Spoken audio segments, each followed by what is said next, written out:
Welcome to The Last Breakfast. Please enjoy the video. You start by protecting data and gathering clues. Back up your documents and system image. Once done, you can take risks safely.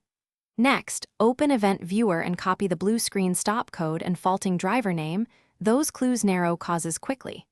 Also, roll back any recent driver or Windows update you suspect, because the majority of crashes follow a change.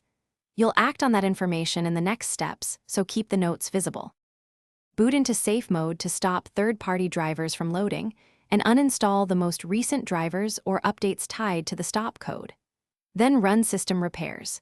Use sfc/scano to restore corrupt files, and dism online to fix Windows component store issues.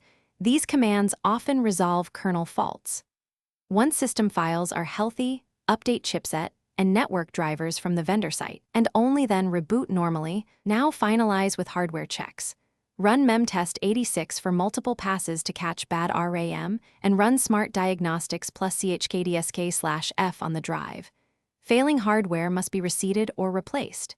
If software fixes didn't work, perform a clean Windows install to rule out deep corruption.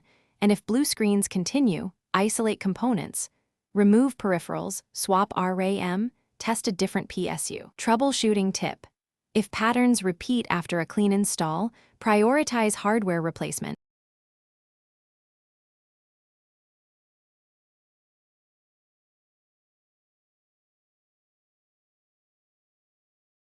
Thanks for watching. If this was helpful, leave a like and consider subscribing. See you next time.